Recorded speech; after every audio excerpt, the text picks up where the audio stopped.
Assalamualaikum warahmatullahi wabarakatuh. Saya Lela Rahmat hadir di acara Dialog Nasional. Nah, kali ini kita akan membahas masalah bisnis, politik, dan juga lainnya yang akan terkemas dan tersaji di acara ini.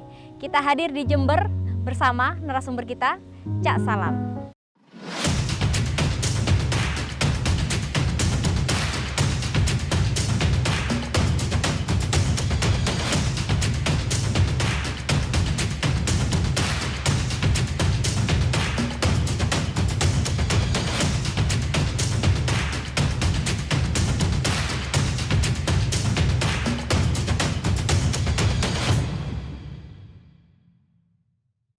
Nah pemirsa, kali ini saya sudah bersama Cak Salam di sebelah saya, seorang pengusaha Jember, dia juga seorang pengurus HIPMI Jawa Timur ya Cak ya. Dan juga apa lagi? Banyak kayaknya. Ketua Pemuda Tani HKTI. Ketua Pemuda Tani. Nah. Dan juga dia seorang politisi. Ya, kita akan membahas langsung. Dan siapa sih sebenarnya Cak Salam ini? Kita langsung ke latar belakang Cak Salam. Bisa diceritain Cak untuk pemirsa? Oke, Assalamualaikum warahmatullahi wabarakatuh. Perkenalkan saya Haji Abdul Salam Alamsyah atau biasa dipanggil dengan Cak Salam. Ya, kebetulan kami di sini saya sebagai pengusaha, artinya pengusaha ya. Kemudian juga petani dan alhamdulillah ini baru aja kita dikukuhkan juga sebagai politisi juga. Kebetulan pas pilkada kemarin saya juga sebagai kandidat Bupati Jember. Pernah nyalon berarti kandidat Bupati ya Cak ya? Itu tahun berapa sih Cak? Tahun 2020. Baru-baru ini berarti ya? Oh aduh. Apa ini Kak Cak yang menarik Cak Salam ini? Kok bisa sampai terjun ke politik sebagai mau jadi seorang bupati ya, yaitu orang nomor 1 di Jember ini. Kita kalau di dunia politik itu kan sangat erat dengan kesejahteraan, arahnya ke ekonomi, kesejahteraan, kemudian sosial.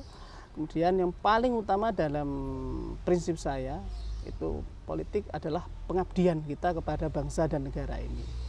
Berarti sebelum menyalonkan diri sebagai bupati di Banyuwangi, berarti Cak Salam ya? Bupati Jember ini ya. Cak Salam benar-benar punya misi ya, terutama untuk masyarakat Jember.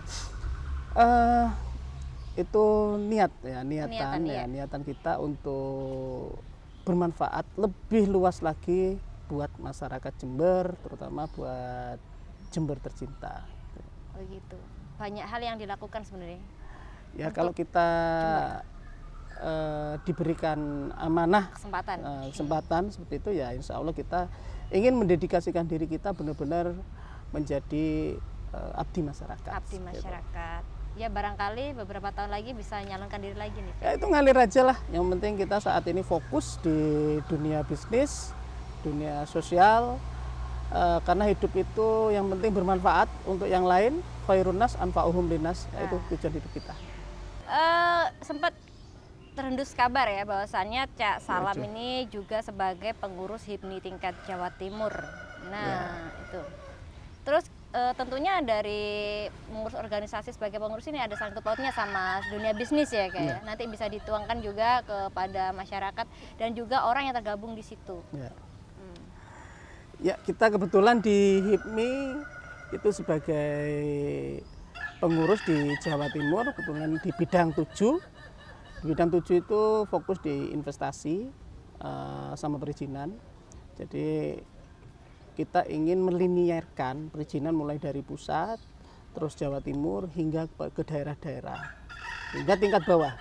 Jadi tujuan kita di sini di HIPMI ingin mengabdi kepada masyarakat juga bahwasanya untuk mempermudah kegiatan saudara-saudara kita yang ingin maju di dunia usaha atau di dunia bisnis, baik mulai dari UMKM yang startup hingga yang scale up, kemudian yang profesional. Ya berarti untuk Cak Salam sendiri sudah siap ya untuk membimbing dan memberi sebuah edukasi kepada khususnya para pebisnis muda ini yang masih dalam bidang nol, yang masih ingin startup. Iya startup, mereka kan pengen didampingi tentunya banyak sekali. Ya kita tujuannya di HIPMI yaitu kita ini ingin terus memperbanyak pengusaha-pengusaha muda yang baru yang di sini sebenarnya pengusaha kita di Indonesia ini masih sangat kurang. Dari jumlah yang seharusnya idealnya itu 12% dari jumlah penduduk, Indonesia mungkin masih 6-7%. Jadi Ya. masih sangat banyak peluang-peluang untuk saudara-saudara kita, teman-teman kita untuk mengembangkan bisnisnya menjadi pengusaha-pengusaha hebat. Nah, di ini masih Indonesia. membahas masalah bisnis ya. Cak Salam juga sebagai petani nih. Ya. Kemarin kan sempat ada COVID. Ya. Bahkan sampai level 3 untuk Jember. Ya. Karena melihat dari dunia pertanian ini kayaknya dari segi ekonomi masih stabil ya. Ya, Untuk dunia pertanian bisa diceritain itu. ya emang satu-satunya usaha atau pekerjaan ataupun bisnis yang sebenarnya tidak terdampak itu di masa pandemi seperti ini itu pertanian. Aman jadi ya. Karena pertanian itu cenderung stabil dan kita ini meskipun di masa seperti apapun tetap butuh makan. Nah, iya itu. Jadi ini yang emang harus menjadi fokus daripada teman-teman kita, saudara-saudara kita, dan sesuai dengan geografi kita. Yang ada ini. Oh ya, selain sebagai seorang pengurus HIPMI, ada lagi nggak ini, Cak? Ya, Ada lagi nggak? Entah itu politik. ya kita kalau di ini sebelum ke politik ya, kalau di Selain politik apa? Ada ini lagi? pengurus yang kebetulan yang emang langsung bersinggungan dengan dunia pertanian, saya kebetulan kemarin dilantik sebagai Ketua Pemuda HKTI Jawa Timur. Iya. Ya, jadi di sini emang tujuan daripada organisasi pemuda HKTI sendiri itu kita ingin mengedukasi kepada seluruh generasi-generasi muda bahwasannya saat ini regenerasi daripada dunia pertanian sendiri itu sangat terancam. Artinya 5-10 tahun ke depan bisa jadi petani kita itu hampir punah atau sangat hilang ya dari Indonesia ini, terutama di sini banyak petani-petani sendiri yang di situ meskipun petani ini peluang bisnisnya itu sangat besar. Ini banyak yang tidak menginginkan putra-putrinya menjadi petani. Itu kenapa ya? Padahal dari kita di sini tuh pasti membutuhkan sebuah asupan dan makanan Ya. yang makanan seperti padi itu pun dari petani. Ya. Kita tidak lepas dari kata Ya. pertanian loh kehidupan kita ini, Cak. Ya, pertanian ini gini, rata-rata petani itu, terutama yang pertanian tradisional, Ya. itu tidak pernah menghitung HPP. Jadi cenderung bertani itu secara tradisional saja dan tidak pernah berhitung secara bisnis. Harusnya kan HPP dihitung secara detail, penggunaan pupuk, pemanfaatan lahannya, kemudian kita tidak latah di dalam bertani, ikut-ikut tanam ini, ikut tanam ini semuanya. Artinya di sini peran daripada kelompok tani, terus Gapotan dan organisasi-organisasi pertanian yang lain itu mendampingi para petani agar petani ini semangat bertani lagi, terutama kaum milenial yang di sini. Iya, tentunya mereka kan banyak sekali inovasi baru. Ya, harusnya sudah mengaplikasikan 4.0 teknologi di dunia pertanian. Artinya di sini bukan hanya memerlukan lahan yang luas, tapi dengan lahan yang ada itu yang kita tingkatkan adalah produktivitasnya. Berarti yang perlu dibenahi alat sepertinya. Di sini mindset dan pola pikir kita. Jadi bagaimana di sini pertanian harus menjadi komoditi utama atau perekonomian paling utama yang harus kita gerakkan agar kita bangkit di dunia. Iya, dalam pengerjaan dunia pertanian itu butuh alat itu pengaruh nggak itu, Cak? Ya itu pengaruh. Sekarang teknologi itu sangat pengaruh. Semakin maju kan aku lihat untuk Ya, teknologi. sekarang bertani kan tidak harus berlumpur-lumpur lagi. Iya. Semua sudah banyak yang menggunakan alat yang modern, Iya. dari hand traktor, kemudian penyemprotan sudah pakai ini alat juga melalui biasa terbang Iya, gitu bisa sudah. kayak hujan gitu ya. Iya, dari situ juga sudah teman-teman sendiri di sini sudah banyak mengembangkan juga melalui hidroponik, tidak memerlukan lahan yang luas. Iya. Artinya pertanian di sini teknologi wajib kita implementasikan Iya, untuk dunia pertanian sendiri seperti itu. Dengan adanya teknik, tentunya kan nanti Teknologi, bisa karena kalau nggak ada teknik yang baru, tenaga kita kan juga termakan. Nah, untuk mengurangi capek itu harusnya butuh sebuah teknologi. Ya, teknologi dan teknologi, terobosan-terobosan terbaru. termasuk menggunakan pupuk organik yang terbarukan. Nah, seperti itu. Harus mengikuti ya pokoknya Ya, ya. seperti itu. Update.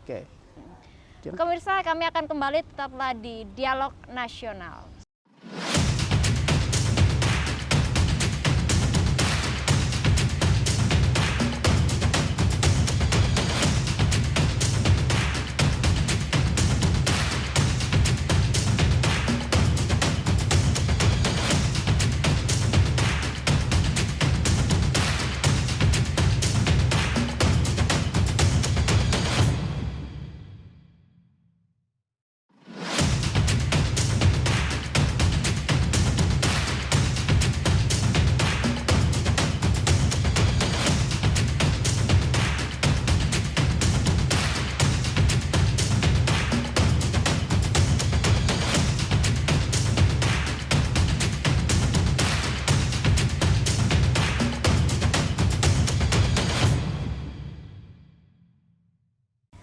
Pemirsa, masih bersama saya Lela Rahmat di acara Dialog Nasional.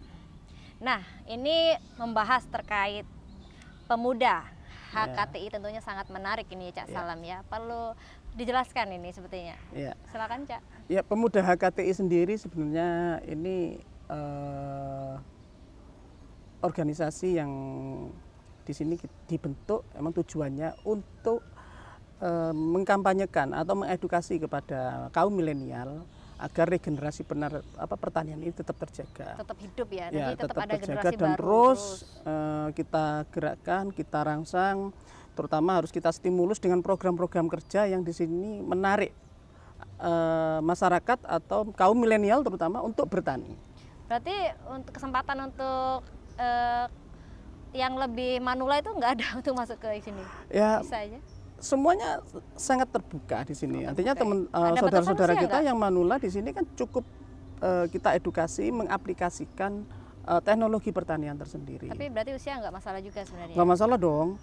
Cuman kalau untuk yang di Pemuda Tani HKTI sendiri, kita emang fokus usia 30-an, 40-an. Oh iya, soal dari namanya ada sudah pemuda, pastinya harus muda dong ya daftar sini. Iya, seperti itu. Terus Cak, untuk contoh stimulus dari pemuda pertanian ini seperti apa? Jadi pertama gini, kita kan memang baru dilantik kemarin beberapa bulan yang lalu, mungkin 2-3 bulan yang lalu ya. Pertama kita emang di organisasi kita ini nanti kita akan pembentukan ketua-ketua di 38 kabupaten. Ketua pemuda taninya, sekaligus organisasi kita ini sudah harus terbentuk hingga tingkat kabupaten-kabupaten ini. Kebetulan Jawa Timur kan ada 38 kabupaten. Iya. Untuk menstimulus pemuda agar bertani dan bisa mengedukasi pemuda agar bertani, kita akan gunakan program-program yang di situ emang dengan teknologi terbarukan. Jadi kita sendiri juga di sini, saya sendiri juga menanam pisang Cavendish. Kita bermitra sudah ada hampir 60 sampai 100 hektar. Pisang Cavendish itu yang gimana? Pisang Cavendish itu yang kita ekspor kadang ke luar, ke Dubai, ke Emirat, terus ke luar ke mana-mana, ke Cina terutama. Iya. Kemudian di sini kan ada itu kan banyak sekali. Tapi lebih banyak ke pasar luar daripada ke negara kita sendiri. Ya, sebenarnya supply ke ke lokal sendiri itu masih kurang. Bahkan itu sangat dibutuhkan sekali. Kebanyakan kan saat ini Cavendish itu dari Lampung.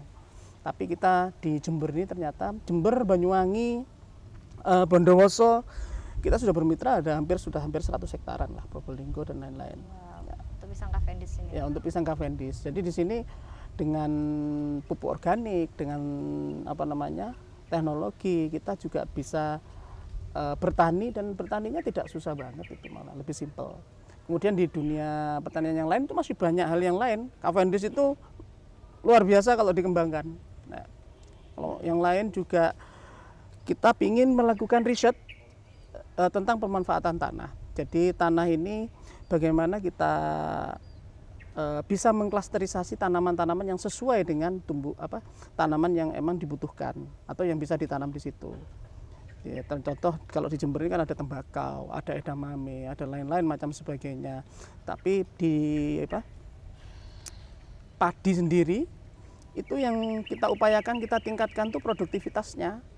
Kita yang biasanya 1 hektar hanya 6 ton sampai 7 ton, kalau dengan teknologi yang benar, aplikasi yang benar, pendampingan yang benar, itu bisa 10 sampai 12 ton. Oke, ya, kita barusan membahas masalah pertanian ya. Lalu bagaimana pandangan Cak Salam sendiri terkait kondisi pertanian hari ini? Kondisi pertanian saat ini sebenarnya sangat lumayan miris ya.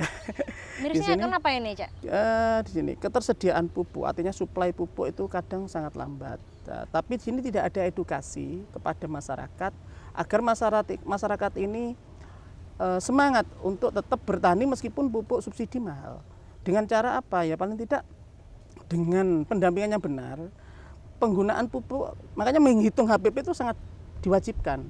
Penggunaan pupuk yang proporsional dengan non subsidi, kemudian kita aplikasikan dengan tambahan pupuk organik, itu hasilnya jauh lebih bagus daripada yang hanya pakai pupuk subsidi saja. Jadi petani kadang kan takut kalau karena pupuk subsidi mahal, mereka jadinya sudah tidak semangat lagi. karena pupuk mahal katanya, sulit, akhirnya kadang nggak sampai terpupuk Iya, dengan udah baik. pupuk mahal, kadang Ya. kan apa yang kita hasilkan belum tentu juga. Itu Apalagi kan, hilirisasinya kadang, penjualannya itu kadang tidak, karena tidak hadirnya pemerintah di tengah-tengah kita itu agar mengambil hasil panen yang sesuai dengan harganya, ini kadang menjadi kendala di masyarakat. Seperti itu. Namanya sering merugi ya, petani akhirnya kan malas untuk bertani. iya, Ya akhirnya bahkan pindah tidak ke ingin pekerjaan anaknya lain. menjadi petani lagi. Ya udah nak, kamu jadi dokter aja, Atau jadi nak PNS kamu jadi aja. polisi aja, PNS aja per bulannya udah jadi dapat. PNS aja, jadi presenter aja, seperti itu. Kayak saya. Seperti itu. Lalu dengan barusan Cak Salam kan sempat miris nih dengan dunia pertanian, karena kan kayak petani yang menghitung barusan ya pupuknya itu ya HPP ya, HPP. Petani itu harus dihitung benar lah. Dari anak petani sendiri tidak menginginkan itu, bahasanya petani itu tidak menginginkan anaknya untuk jadi petani. Bukan itu. Ya, Kebanyakan itu gitu. kebanyakan gitu. Tapi Kebanyakan gitu makanya. yang membuat mereka tidak semangat bertani karena bertani ini orientasinya juga harus bisnis. Iya. Maka harus dipertimbangkan hulu hilirnya juga. Nah, iya. Nah, bukan hanya asal tanam saja. Terus menghadapi hal gini solusinya apa ini, Cak? Ya ini kita harus emang pemuda tani di sini harus hadir nanti ke depan ini setelah pelantikan yang kabupaten-kabupaten ini, kita akan melakukan pendampingan, juga akan melakukan edukasi kepada teman-teman milenial, terutama nanti bermitra dengan kampus-kampus agar teknologi pertanian, aplikasi tentang teknis pemupukan, pemilihan bibit, dan mengukur pH tanah hingga pemanfaatan tanah itu benar-benar kita lakukan pendampingannya. Banyak sekali ya ternyata yang dipelajari kita dari dunia pertanian, mulai dari tanah, perawatan, pupuk. Kalau cuaca juga? Saat ini dengan teknologi, kadang itu kan di Banyuwangi itu contohnya harusnya kan seperti tanaman itu buah naga ya. Buah naga. Buah naga itu sekarang sudah banyak yang pakai lampu. Iya, Artinya itu kan apalagi teknologi harga juga. murah loh buah naga, beda sama dulu. Karena tidak murah itu karena tidak kita itu Kebanyakan paling harus kreatif. Bagaimana kita hilirisasi itu juga dipertimbangkan karena tidak harus nanamnya itu latah, semuanya harus buah naga. Kita kan dari saya sendiri kadang lihat ya, oh buah naga ini mahal. Dulu kan buah naga buah yang mahal. Mahal karena belum. Sekarang sudah berapa? 1 kilo 10.000, Cak, bayangin. Iya, karena di sini kebanyakan petani itu hanya latah saja nanam, tapi tidak ada kreativitas. Yang dipikirkan itu hulunya, produktivitas Indonesia ini ahlinya. Tapi hilirisasinya itu yang menjadi masalah. Maka di sini harapan kita pemuda tani itu harus hadir di tengah-tengah. Ya seperti pisang Cavendish ini contohnya. Ya, kita harus mencari pasarnya juga, membantu bagaimana pisang ini dikreatifkan juga menjadi makanan apa saja, macam-macam dan macam agar ini bisa terus berkembang dan bertahankan. Ya seperti buah naga itu dengan teknologi pakai lampu dia buahnya lebih cepat, tapi sayangnya pada saat pas panen itu harganya anjlok, yaitu karena tidak terfikirkan pasarnya seperti itu. Iya, akhirnya kan muncul ya sebuah pengolahan hasil tani menjadi olahan sangat minim. Itu harusnya kita punya emang kelompok-kelompok tani yang diajari, diedukasi bagaimana kreatif hasil daripada pertanian tersebut kita jadikan olahan yang di situ bisa jangka panjang. Seperti pisang ini barusan. Iya, kan banyak juga. Kayaknya jarang deh. Masih jarang deh yang itu. Pisang ini sudah mulai banyak. Kalau dulu di Lampung yang banyak, tapi saat ini Jember sudah mulai. Tapi nggak membludak seperti buah naga. Jawa Timur banyak. Tapi harganya tetap stagnan ya pisangnya. Pisang itu karena kebutuhan suplainya masih kurang. Bahkan di ekspor pun masih kurang. Di lokal masih kurang juga. Apalagi juga kita memenuhi kebutuhan ekspor Cina dan lain-lain. Terus Cak, untuk cara memutus mata rantai tengkulak ada solusinya nggak? Ya. Tengkulak itu sebenarnya yang nggak salah juga. Tapi yang harus kita pikirkan itu ya bagaimana pemerintah setempat itu harus hadir di tengah-tengah masyarakat, di tengah-tengah petani, agar menjadi penengah atau solusi buat masyarakat bagaimana mengatasi tentang harga, terutama di hilirisasinya ini. Jadi di sini kalau tidak ada pemerintah yang hadir, ya akhirnya tengkulak yang memonopoli itu. Iya, jadi kayak gitu. pemerintah hadir itu memberi harga yang stagnan ya Ya pemerintah itu harus Jadi ya. hadir bagaimana kita mencarikan pasarnya, pasarnya. Terus menjamin harga nggak rusak. harga. Soalnya banyak sekali Kemudian- harga rusak loh ya, turun. Nah, ya makanya itu Kan pemerintah sangat harus hadir merugikan itu petani nanti. banyak hal di situ. Bisa dengan membuat BUMD untuk masing-masing wilayahnya, masing-masing kabupaten seperti itu. Lalu untuk standarisasi harga gimana nih, Cak? Kan sampai Standarisasi harga itu kan di pasar. Makanya pemerintah yang emang harus mempertegas itu. kemana? Kalau naik nantinya. turunnya harga tergantung apa?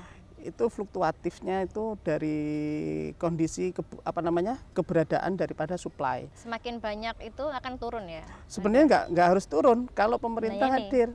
Makanya di situ kan kita dengan teknologi itu banyak seperti ada cold storage, ada pendingin yang bisa Jadi itu lebih kita awet ya? awetkan.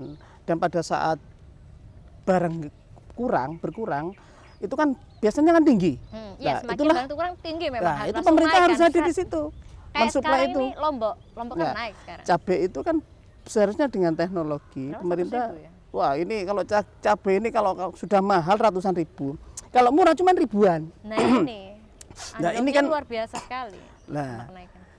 makanya saya berharap itu selain kita ini organisasi kekuatannya sampai di mana. Tapi kalau sudah pemerintah itu hadir di tengah-tengah masyarakat, benar-benar memperhatikan dunia pertanian, ya itu insya Allah sih saya yakin petani kita ya akan makmur, akan sejahtera.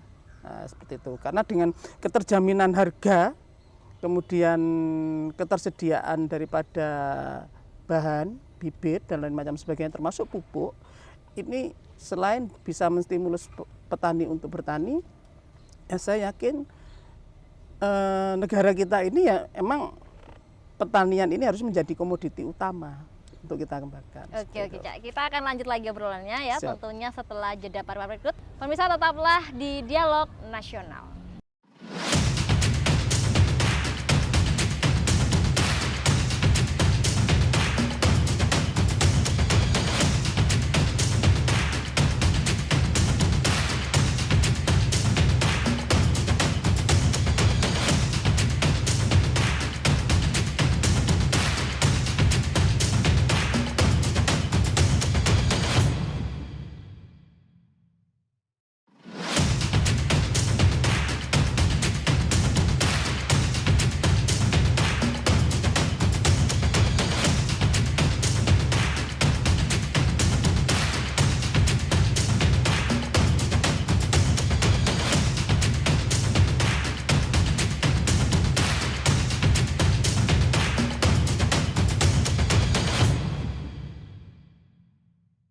Pemirsa masih di Dialog Nasional bersama saya Lela Rahmat. Ya, Cak. Ini berbicara masalah bisnis usaha. Ya. Nah, Cak Salam juga banyak ini usahanya. Ya ada beberapa. Banyak. Terus karyawan juga banyak. Ya, Uang juga banyak. Kenapa? ya Kenapa sih Cak kemarin kok Mudah-mudahan lah. masih aja terjun ke politik? wah ini pertanyaannya menarik banget Nah, ini. iya. Jadi kita terjun ke dunia politik itu tujuan kita adalah untuk pengabdian kepada bangsa dan negara ini, pengabdian kepada masyarakat. Dan tentunya tujuannya adalah untuk bermanfaat, bermanfaat untuk banyak orang. Ya, kita ini ingin bermanfaat seluas-luasnya, sebanyak-banyaknya. Khairun nas anfa'uhum linnas, ya, seperti itu. Ya, terkait masalah politik ini Cak. Ya. Cak Salam juga kan Wah, ini bahas-bahas politik jadinya ini. sempat mengatakan ingin sekali mengabdi ke masyarakat. Selain politik kan ada cara lain untuk mengabdi kepada masyarakat. Ya. Kita saat ini setiap perjalanan kita ini kan sudah kita niatkan untuk ibadah, Ya. berpindah dari sini ke sana ibadah, sholat ibadah, bekerja ibadah. Berpolitik tujuan kita ya juga untuk beribadah. Jadi kenapa kita memilih jalur politik? Kita ini bermanfaat dengan menggunakan kemampuan diri kita sendiri tanpa harus dengan kekuasaan. Misalnya saya bisa membantu orang sebanyak mungkin 1.000, 10.000 orang, yaitu Iya. dengan kemampuan saya secara pribadi. Karena dengan Cak Salam membuka lapangan kerja Ya. itu sudah memberikan pengabdian kepada Ya. masyarakat. Ya, tapi kalau dengan melalui jalur politik, misalnya kita diberikan amanah. Apa jaringannya lebih luas? Ya, bukan. Bukan. Jaringan itu melalui organisasi bisa. Ya. Organisasi apa saja. Jaringan itu yang melalui kita juga sendiri secara personal kita.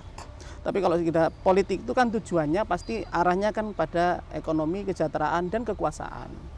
Dan kita di sini ingin mengabdi, kalau misalnya ingin bermanfaat. Kalau dengan mungkin saat ini saya bisa mempekerjakan 1.000-2.000 orang. Tapi kalau sudah berpolitik artinya yang mendapatkan manfaat, kalau sebelum kita meraih jalur politik atau kekuasaan, ya 1.000-2.000 orang itu yang merasakan manfaat kita. Apalagi, tapi kalau kita sudah berpolitik, misalnya kita diberikan amanah menjadi lurah saja, itu sudah atau kades saja.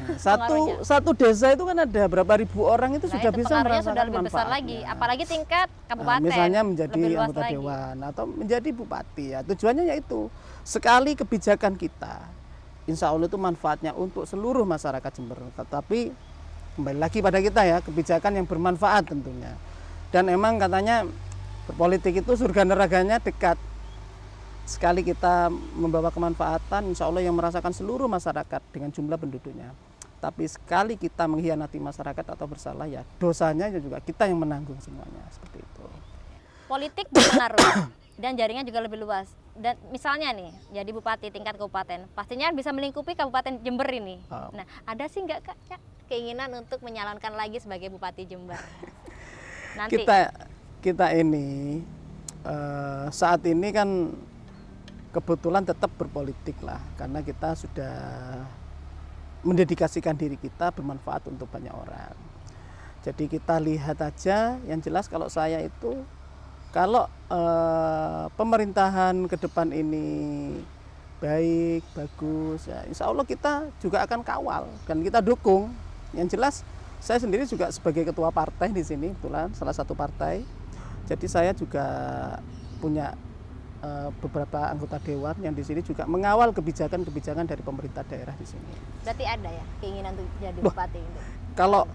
Kalau itu saya ngalir aja. Yang jelas saat ini sudah ada bupatinya dan pilkada juga masih jauh, kita nggak kepikiran ke sana. Nanti beberapa tahun yang akan datang. Ya, saat ini yang jelas kita fokus untuk bisnis, karena kemanfaatan kita di dunia bisnis ini saat ini ya kita fokus bisnis. Yang jelas nanti ke depan kita lihat kalau pemerintahan bagus, ngapain kita harus susah-susah, kita kawal program beliau sambil niat ibadah sama saja. Apa misi Cak Salam andai kata jadi Bupati Kabupaten Jember? Kalau itu sudah sering kita bahas di visi misi saya waktu saya keliling ini. Kali ini di dialog belum lah ya? Ya, tadi sudah disampaikan banyak hal yang jelas, terutama di dunia pertanian itu kita emang pingin banget pertanian ini menjadi perhatian khusus buat kita di pemerintahan, karena pertanian ini sebenarnya PDRB tertinggi terbesar di Jember ini juga dari pertanian. Jadi Jember itu yang besar, yang sempat saya tahu tentang itu ya, tembakau lambako. Ya, Jember ini banyak.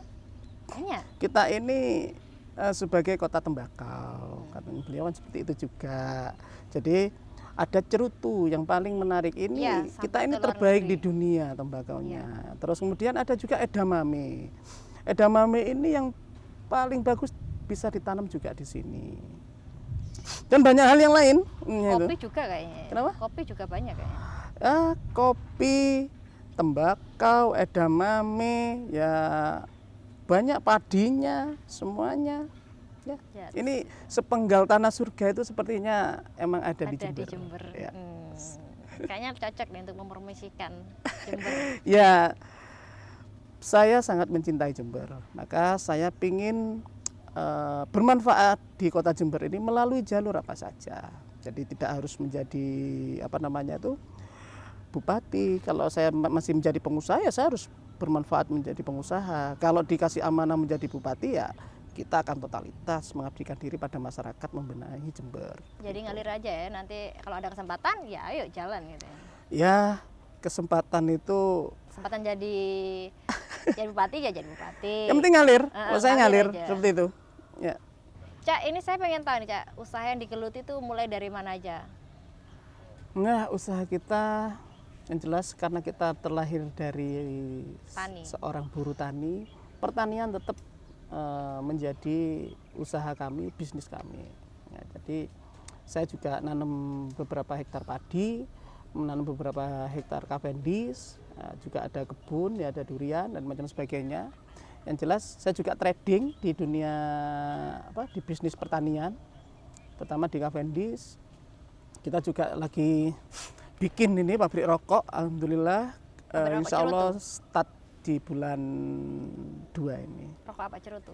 Semacam cerutu? Bukan, ya kita beberapa jenis rokok nanti, ada SKT, ada SKM, seperti itu. Oke, selain Kemudian itu ada, juga Cak Salamnya juga bergerak di sebuah properti ya? Ya, kami di sektor properti juga kita jalani. Yang jelas memang menjadi core bisnis saya juga, persewaan alat berat, ada armada, alat berat. Kemudian kita juga baru-baru ini juga lagi merintis ini di dunia tambak, ya, seperti itu. Baru ini? Yep. Kapan mulai jalan? Ya kita sudah sudah ada ini? pernah panen pertama sih, Sudah perdana. jalan Pernah ada berarti? di ini, ada di Lamongan dan Gresik. Sudah berapa lama itu? Ya baru 8 bulan. 8 bulan. Lumayan itu, Cak. Ya. Habis ini mau nambah usaha apa lagi, Cak? Ya yang jelas kita yang bermanfaat lah buat yang lain, itu aja, yang bisa mempekerjakan banyak orang, itu aja. Cak Salam, berbicara Ya. masalah bisnis, banyak sekali loh usaha yang digeluti oleh Cak Salam ini. Kira-kira ada asetnya berapa ini, Cak? Waduh, kalau aset itu saya tidak pernah menghitung-hitung itu. Ya pernah yang dihitung kemarin pas pilkada itu, LHKPN kan butuh itu. Jadi sudah kita laporkan. Kalau yang kemarin, kalau yang baru-baru ini kan saya juga baru recovery ya dari dari politik kemarin. Jadi saat ini ya alhamdulillah setahun ini kita juga bisa mengembangkan beberapa bisnis kita, mulai dari propertinya, pertaniannya, terus tambak dan tradingnya. Pemirsa, tetaplah di Dialog Nasional karena kami akan segera kembali.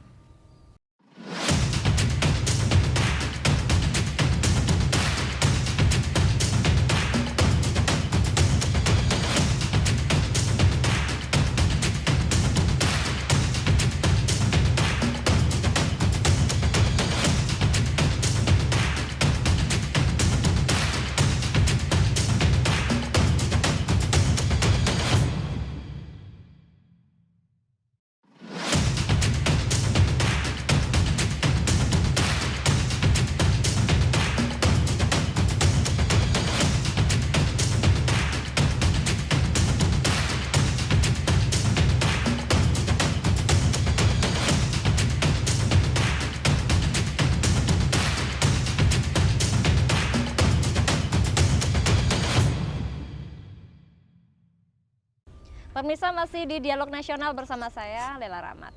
Ya, Cak Salam, barusan kita sudah mengobrol banyak terkait tentang usaha, bahkan juga ke politik. Ya, kali ini apa sih usaha yang dilakukan Cak Salam terkait Jember dan juga keseluruhan Jawa Timur ini? Harapan kita maksudnya. Iya. Oh. Ya harapan saya ke depan itu untuk seluruh masyarakat, terutama karena saat ini kan kita baru saja terbebas dari pandemi. Ya. Artinya di sini kita harus adaptif dengan situasi seperti ini, tetap survive, baik itu di bidang ekonomi, di bidang apapun. Yang jelas kita harus segera bisa beradaptasi dengan situasi ini. Kita berbisnis tetap jalan agar kemanfaatan kita terus bermanfaat untuk yang lainnya. Yang jelas masyarakat jangan panik lagi, tetap fokus. Saya berharap pemerintah ke depan benar-benar hadir di tengah-tengah masyarakat, baik di dunia pertanian, di dunia UMKM, politik, dan lain macam sebagainya. Agar masyarakat kita segera cerdas, segera bisa bangkit lagi dan survive setelah pandemi ini. Saya yakin ekonomi akan segera bangkit, masyarakat kita akan segera mendapatkan kesejahteraan dan kemakmuran. Seperti itu. Iya, Cak, terima kasih ya buat waktunya, sudah diberi kesempatan hadir langsung di rumahnya Cak Salam di Kabupaten Siap, Jember sama-sama. ini. Barangkali kita nanti bertemu, kita bisa ada talk show lagi nih, Cak. Siap, oke. Insya Allah. Oke. Sudah panjang ngalor ngidul dan alhamdulillah selesai juga ya. Iya. Ya, Siap. pemirsa, akhirnya saya Lala Rahmat pamit undur diri. Terima kasih. Wassalamualaikum warahmatullahi wabarakatuh.